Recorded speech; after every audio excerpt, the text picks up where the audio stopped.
नमस्कार, मी स्वप्नील जाधव, सिद्धांत prime news चॅनलमध्ये आपल्या सर्वांचं स्वागत आहे। आज आपल्या समवेत आहेत सामाजिक कार्यकर्ते नवनाथ थोरात। आता आपण आलो आहोत मंचर नगर पंचायत कार्यालयाच्या खाली उभे आहोत। आपण त्यांच्या संग चर्चा करणार आहोत। काय विषय आहे आजचा आपण त्यांच्याकडून जाणून घेणार आहोत। काय विषय आहे आणि काय समस्या आहे आजची। नमस्कार, आता आपण नगरपंचायतच्या प्रशासकीय इमारतीच्या खाली आपण या ठिकाणी आहे। वरती स्वर्गीय लोकनेते किसनराव अण्णा बानखिले यांचं स्मारक आहे आणि आता आपण पाहता की या ठिकाणी पूर्णपणे टू व्हीलर पार्किंग झालेली आहे। त्याचप्रमाणे ह्या रस्त्यावरती पण टू व्हीलर पार्किंग आहे।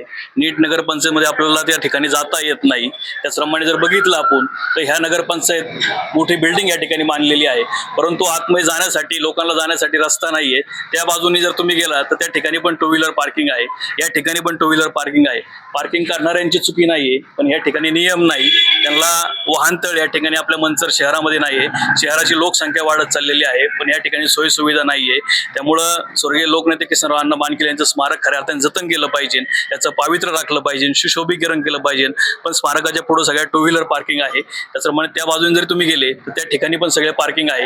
या ठिकाणी शौचालय आहे, त्यामुळे नागरिकांनी वरती जायचं कुठं, कसं जायचं हा मोठा प्रश्न आहे। त्याचप्रमाणे या ठिकाणी एवढी मोठी प्रशासकीय इमारत आहे, या ठिकाणी फक्त नगरपंचायतच दप्तर नाही तर भैरवनाथ सारखे पतसंस्था आहे, राजगुरुनगर पतसंस्था आहे, वाचनालय आहे। फायर फायटिंगची व्यवस्था नाही आहे, जर उद्या जर आग लागली तर या ठिकाणी फायर फायटिंगची जर व्यवस्था यांनी केली पाहिजे, बाटला केला पाहिजे, त्या ठिकाणी वाळू ठेवली पाहिजे। जर आग लागली तर आपल्याला जुन्नर असून खेड असून या ठिकाणावरून आपल्याला ती गाडी आपल्याला बोलवायला लागते आहे। जर ह्या ठिकाणी जर फायर फायटिंगची आपण व्यवस्था केली, त्या ठिकाणी बाटला जर ठेवला तर उद्या या ठिकाणी मोठी घटना जर घडली तर ती आळोक्यात आणता येते।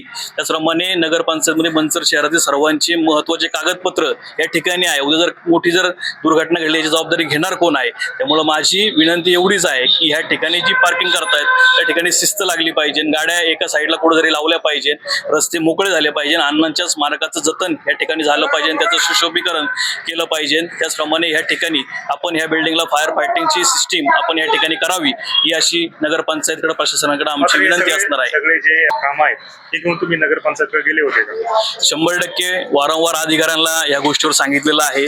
अधिकाऱ्यांनी सांगितले की आमच्या मीटिंगमध्ये आम्ही निर्णय घेतोय, परंतु मीटिंग येणे निर्णय होणे यामध्ये वेळ जातो आहे। आपण लवकरात लवकर यावरती उपाययोजना आपण केल्या पाहिजे।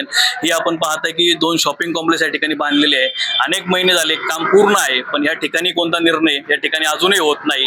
तर या ठिकाणी पण तुम्ही रोजगार निर्मिती खऱ्या अर्थाने दिली पाहिजे, लोकांना रोजगार निर्मिती आपण केली पाहिजे, हे आमचं म्हणणं असणार आहे। त्यामुळे याचाही आपण लवकर निर्णय या ठिकाणी घेतला पाहिजे। आता तुम्ही आपण नगरपंचायत कार्यालयाच्या खाली उभे आहोत। आता या ठिकाणी कार्यालयाकडे जायला सुद्धा रस्ता शिल्लक नाहीये, संपूर्ण वाहन या ठिकाणी लागलेलं आहे। काय सांगा? आता आपण पाहताय की हे मुख्य प्रवेशद्वार आहे, या ठिकाणी सगळ्या टू व्हीलर पार्किंग झालेले आहे। त्याचप्रमाणे पुढची बाजू आहे, त्या ठिकाणी सुद्धा टू व्हीलरच्या पार्किंग तुम्हाला दिसतील। या ठिकाणी शौचालय आहे आणि मागून बॅक साईड आहे, तर वरती जायचं म्हणलं जायचं कुठून हे अधिकाऱ्यांनी सांगावं। फक्त वरती बसू नका, खाली या, ग्राउंड लेवलला या, मंचर शहराच्या 17 प्रभागामध्ये जावा, लोकांच्या समस्या काय आहे त्या जाणून घ्या आणि आपल्याच प्रशासकीय इमारतीच्या खाली या आणि खाली बघा की नागरिकांना किती अडचणी समस्यांना तोंड द्यावं लागते। आज या ठिकाणी या आजींत्या चालतात, त्याचप्रमाणे थोड्या वेळाने या ठिकाणी पूर्ण गाड्या पार्किंग होतील, त्यानंतर दुपारी 2-3 नंतर तुम्हाला या ठिकाणी पायी सुद्धा चालता येणार नाही। त्यामुळे पुढेही पायी चालता येत नाही आणि वरती बिल्डिंग मध्ये पण जाता येत नाही, अशी अवस्था आज नगरपंचायतच्या प्रशासकीय इमारतीची आहे। काय सांगणार आता तुम्ही नगरपंचायतला, काय आव्हान? या ठिकाणी आमची विनंती असणार आहे की याच्यावरती लवकर लवकर तोडगा आपण काढला पाहिजे। नागरिकांच्या ज्या अडचणी आहेत, समस्या आहेत, त्या आपण दूर केल्या पाहिजे आणि खाली ग्राउंड लेवलला येऊन तुम्ही काम करा, हे आम्हाला आमचं सांगणं त्यांना असणार आहे। तर आपल्या समोर होते नवनाथ थोरात यांनी अनेक समस्या मांडल्या। पार्किंगची समस्या असेल, फायर ब्रिगेड जी गाडी आहे अग्निशामक ती गाडीची समस्या असेल, अशा अनेक प्रकारच्या समस्या त्यांनी मांडल्या आहेत। मात्र मंचर नगर पंचायतीच्यावरती कोणती कारवाई करणार आता हे पाहणं औचित्य ठरणार आहे। मी स्वप्नील जाधव, सिद्धांत प्राईम, आंबेगाव।